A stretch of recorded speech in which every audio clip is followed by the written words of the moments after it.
Okay, so hello everybody, and welcome to episode 66 of the SparkCast. Joining us today is Yeah, Spark Brian of Team Dakota of the Sparks. of the Sparks.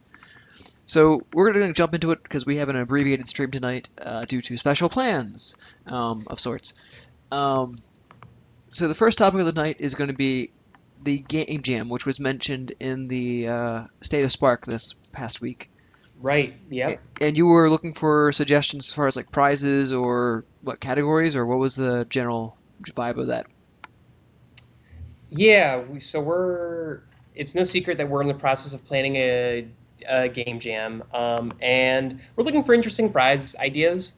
So we have a few cool things that we're going to be doing, but we also just wanted to hear from other people on it. So we decided to ask you, the community. So feel free to message us, put it in the forums, wherever you want. Just tell us, what would be some cool incentives that would make you want to participate in a game jam.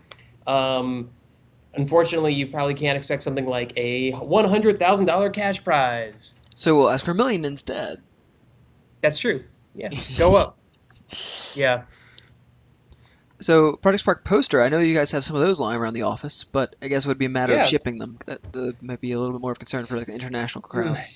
Yeah, we're kind of leery on physical items. We're not totally opposed to physical items, but just having to deal with the community game jam and shipping physical prizes overseas, there's a lot to it. It If took they're months to get through like the federal process Yeah, to ship something to another country. if it's a larger item or electronics or there's lots of stuff where if an item fits a certain thing, you have to go through the Department of Commerce and you have to figure out a bunch of stuff before it can ship. And yeah, the grand prize winner didn't get their they didn't get their prize until like a month ago, actually. So it takes a long time with shipping stuff overseas. So, but we're not opposed to that. That's just like behind the scenes of shipping stuff overseas is hard. Yeah.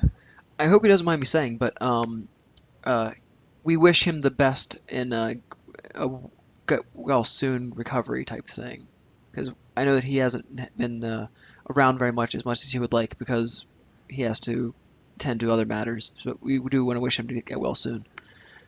Um, and so as far as like what prizes have been suggested, do you think any of those that have been suggested like would be good fits or anything jump out as like, oh yeah, that sounds like a great idea. We can really do that. I mean, it was a cool idea, talking about the Elite controller. That would be a really cool thing. It is a physical prize, but it's a really cool idea. I'm blanking on some of them. A lot of people like the idea of one-on-one sessions with some sort of famous or well-known designers. So that's that's good to know. People kind of like that idea. Yeah, my Um, suggestion was tickets to E3, and then that's right. being able to have like, a meet and greet with whether a developer or Phil Spencer or whatever, or lunch or dinner with them. Yeah, that could something like that could be a possibility. Um, yeah, there's actually the thing that was interesting to us is people talking about how they would like the next game jam to be set up. So we asked about prizes, and people we're talking about, what categories they'd like to see and what would make them, more interested in doing certain things. That was actually interesting to us. So we're taking those recommendations that you're giving on how you want your own game jam to be set up, when we're formulating this, to make sure that it's set up in a way where everybody can participate and there's a lot of cool things to do and everyone's happy. Uh, Venom just asked, well, what if someone doesn't want to go to E3 or can't go? eBay. eBay is great. If Oh, that's a good point. Yeah, if you can't go, Well, yep. my second part of that was like, or a nearby gaming convention, whether it be Gamescom or PAX East, PAX South. But what if you live in somewhere like Madagascar? Well, if you live in Madagascar, they still have this thing called eBay. That's true. They Sell the do. experience, and I guess you could get something out of that way. Yeah. as long as you guys don't have anything that says non-transferable. But as far as the actual setup, what went like was one of the biggest issues with setting up the community game jam, and I don't want to say it was a bad issue or anything, but it was restriction, where we were given the prizes ahead of time and told what we could actually give away. And I imagine this was similar for the first game jam as well, and Right. for the creation jam, I'm sure it was similar, where the prizes kind of dictated how many categories or what the setup could actually possibly be. Hmm. Whereas with the second game jam, I can speak a little bit more towards this than what, and you could speak more towards the first and for the Creation Jam, where we had one laptop that was superior to the other prizes, and then one laptop that was second tier, and then superior to the rest of the prizes. And it was, we would have liked to have multiple categories, but it wouldn't make sense to do so with that prize structure. Yeah. With you guys right now, you have more freedom because you don't have the designated prizes at the moment. Right. We've actually, I mean, one thing that is has been great to hear is a lot of people saying it'd be great if you just had a number of prizes that were just all the same, like a bunch of first prizes, basically, not some sort of grand prize, but you have a few different people getting kind of the top prize, and then maybe a few people getting the next tier. Those are great ideas. Keep on throwing ideas like that at us of just how you'd like to see your game jam we're going to put on for you set up. This is kind of part of that, us having more of an open discussion with you. We would if we told you everything we're thinking about. Then people could start work on their entries early. So we won't do that, but we do want to just hear tell us what you want, and we want to work with the community on making sure that we create a cool next game jam that gets lots of people excited, and then we use that to kind of help publicize the awesome things that you guys are doing. Like that's actually honestly for us, that's a really important part of the next game jam is like taking the things that people make there and showing it to the world. So I think as a general philosophy, it could be game jams could be the things that are strictly for games, whereas creation jams could be more the artistic and miscellaneous creations in Spark. So Right. that could dictate the direction that the game jams could go and actually create a clear distinction of what you guys are looking for rather than someone putting in a game into a creation jam or a art thing or a movie into a game jam. Right. Right. I think it could be nice to have a clear distinction there so that you can set up the categories to be these three game types would be eligible for this game jam, and then in the next creation jam, you could have movies, props, and environments be the three categories, or something like that. That's definitely we're definitely thinking about stuff like that. Like I think an average recon, he had some great suggestions. Even on he said specifically what kind of categories there would be. He said, let's see, dragons, sparkification, puzzler, like cool stuff like that. I think like the first game jam was fun in that regard. It's like it has there's certain drawbacks and there's certain helpers there when you give a like everything needs to be this exact thing in this category. It helps people along because it gives them something to do, but it also kind of limits them if they want to go off and make their own thing. So we're tinkering around with that, something that like hits on both. So there's a topic that's being talked about in chat right now that I'm gonna use as a bridge to the next topic. Okay. They're asking like, will the next update contain more fantasy props, more sci-fi props, or um, some kind of adventure game like Campion's Quest or Conquer? And the Mm-hmm. answer is a definitive no, right? You guys are no longer in the content or game creation or experience creation business. Pretty much. I will say you may don't be surprised though if in the next update or maybe an update after that or others you get a few new props. Don't be surprised if you get a few new props, but yes, don't look forward to any more content packs. We've stopped making content packs. Our content team has moved on to another project. So our content team is no longer working on Project Spark making assets for it. Um, So would it be that these props that you guys are pumping out are like almost at the finish line and you guys are just wrapping them up? Pretty much, yeah. Like these were kind of idea props that we had, just extra things that are nice that we do have some content support, so we can use that to finish a few things up. So you might get a few props here and there in the future, but you will not get any new content So you packs. won't see glass or horses or anything like that sorts. Uh, you definitely won't see horses. Probably won't see glass. Okay. Um, Yeah, so all right, I can give some background about horses, by the way. Since we're not going to do horses, we had a really a lot of in-depth conversations about horses because that was the number two community request in Project Spark, and it was just something that with our tech and our engine, we just couldn't do it because it needed a lot of things to happen together. You needed to have a whole new mounting system. right, because if we had horses but you couldn't actually ride them, then people would be upset. They'd yell at you. Yeah, and we the animations, like just the whole animation set for horses need to be totally different than anything else we've done. So we really did talk through horses. We actually went down that route for a tiny bit.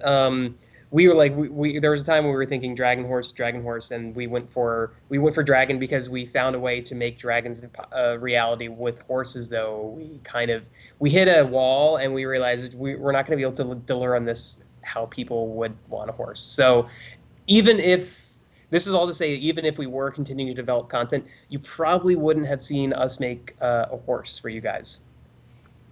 Not in the near future, at least.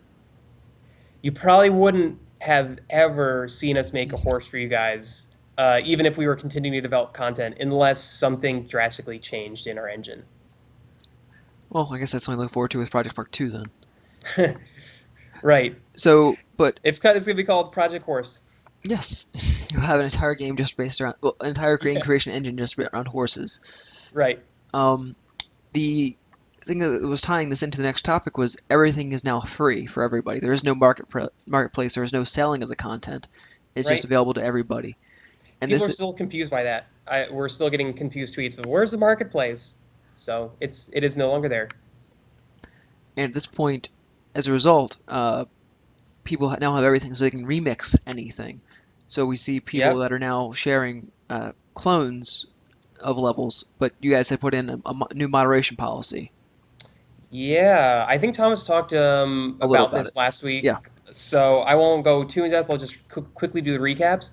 So we knew that low quality remixing might be an issue with this update. So we had some plans in place, and when we did see after our update rolled out, we did see a lot of 0% in low quality remixes. We kind of enacted our new moderation policy, and the basic idea is if you upload more than three low quality remixes, then you're going to be given a 7-day ban of uploading content, and some of your low quality remixes will start being removed entirely from Project Spark.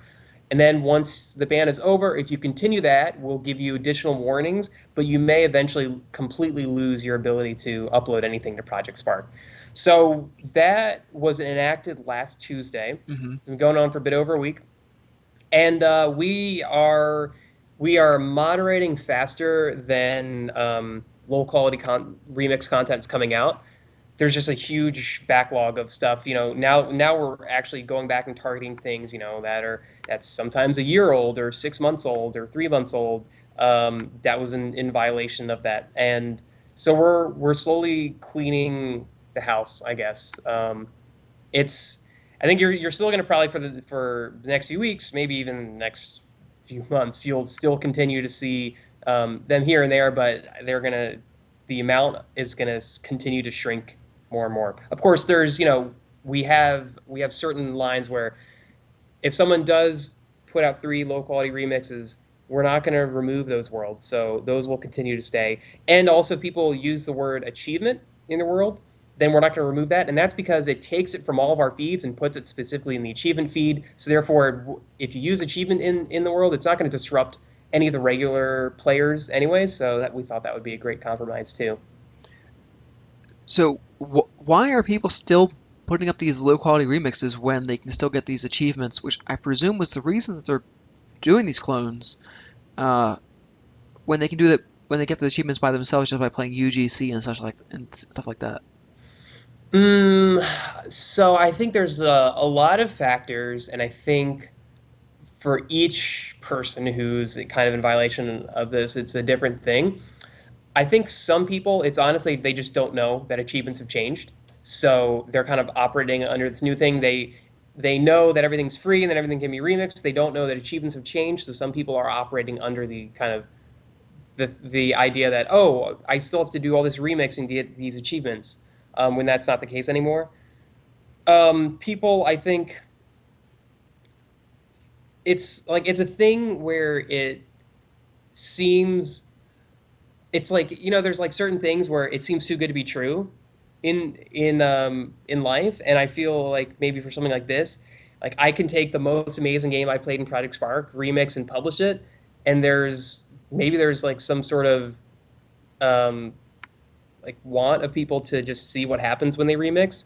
Uh, but I think there's probably 20,000 different reasons that we can't even think of. But I think people are learning. What we're seeing is, especially after people are given the bans, they get the message and they kind of continue to spread the message, and that message is trickling out. And we're seeing a lot less people upload low quality remixes.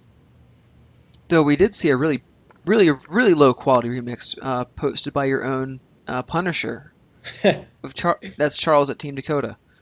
Yeah, so we actually do when we go through low quality remixes, we actually do play them just to make sure that they're to see what was changed, because sometimes, something can have 1 or 2 percentage points but can actually have, a fun impact on the game itself. So for instance, Punisher from our team, Charles, our release manager, he took Axion's Bend and changed your ship into a dragon, and changed all your firing mechanics into flames and fireballs, and changed your drones into little dragons, and like went through the whole game and basically made the game all with dragons. So like those are great remixes. There's another great example of this guy I saw who he took all of these environmental worlds, like things like Poly January used to make, those like, all those great environmental worlds he made, and then other people's environmental worlds, and they put their character in each one of those,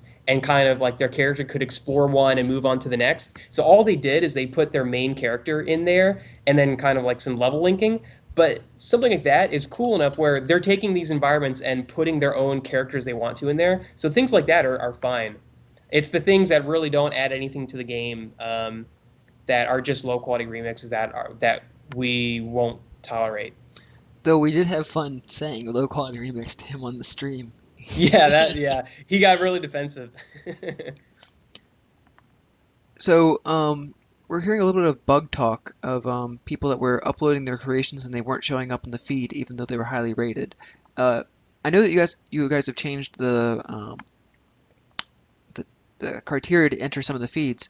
So, what can you tell us about New and Rising that wouldn't make it exploitable to get into, but maybe the cause of people not being able to get into it? Yeah, so ratings don't really hold much bearing in sorting anymore. Um, Now there are the newest feed though doesn't currently allow any sort of remixes in it. So I can say that the newest feed doesn't allow remixes in it. So it could be that to Lantos, maybe your world was a remix of another world you shared. Sometimes users can do that when they like create a new project of that world. So that may have kept it from appearing in newest. I will have to check on why it didn't appear in new and rising though. Okay. So basically, he'll get back to you. It was Lantos Music. I don't know what I don't know if that's his gamer tag or not, but and I know someone else, Z Flies. We'll talk about his creation in a minute, but he made Ragnarok on Spark, and he was in the top rated 7 days, but was confused why it wasn't in, or top favorited in 7 days, but was confused why it wasn't in the New and Rising. Well, also new and rising and top rated last 7 days. They also don't have much crossover. So once you're in one, you're usually not in the other.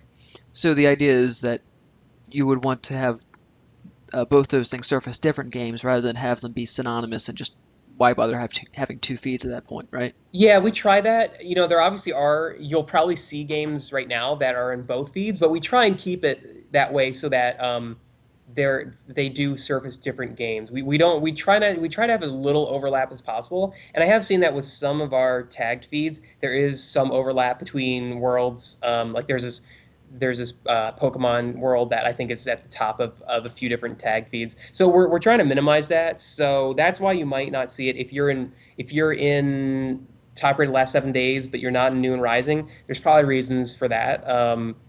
So don't be discouraged if you're in one and not the other, because that's actually technically the system doing its job, because it should be keeping your thing to kind of either New and Rising or top rated last 7 days. So we're going to go through some UGC real quick, like the newest stuff that has been created or is currently in progress, and just highlight that to the community. So what would you like to bring up as like your first toss out? So actually, before that, I want to get to a few questions here. Okay. I'm just I just know reading a we're on few. a timeline. That's all I know. Oh yeah, I know. Don't worry. We'll pound through stuff. Okay. All right. So what's the word on sharing worlds where you've saved as a new project these days? Really? So all right, we had a thought, and so you'll have to go with me on this thought. Newest feed won't show remixes. Saving something as a new project does count as a remix. But as long as you publicize your world, people search for stuff. They don't find it newest. So we thought newest was a great way to surface original stuff rather than remixes. But then that's really the only feed where something that would be saved as a new project or something that's a remix wouldn't appear on. So if you have things that you use saved as a new project on them in the past, because I know a lot of our creators have used that in the past, if you post it and just post it in New and Rising, or not, sorry, post it in Play This Creation on our forums so people can know about it, then they'll be able to find it. They'll also be able to find it in Related Worlds. That's Related Worlds is pretty good about finding kind of newer stuff, and all that will make it so that it kind of cascades onto the other feeds. So if you have used Save's new project, we did specifically put a bottle cap on newest for specific reasons, but besides that, every other feed is totally fine with anything that's been saved as a new project or anything remixed. As long as it's not a low quality remix, then you won't find it on any of those feeds. And Maple asked if there was going to be Jim Cummings in the next Spark episode. No, Jim Cummings is not in the third Spark episode. That would have been great. Jim Cummings, by the way, he voices the creation well, and he also voices the narrator in Winnie the Pooh. Okay, so UGC, throw out your first title. Recent UGC or in progress. Yeah, there's some really great stuff. So you mentioned Z Ragnarok on Spark thing. Yeah. That's I only got through. I only was able to play through the first 5 minutes of it. It's really impressive. I need to sit through like hours of this thing because oh right, Jim Cummings was Winnie the Pooh himself, not the narrator. My bad. So people should check out Z new Ragnarok game in Project Spark. That is phenomenal.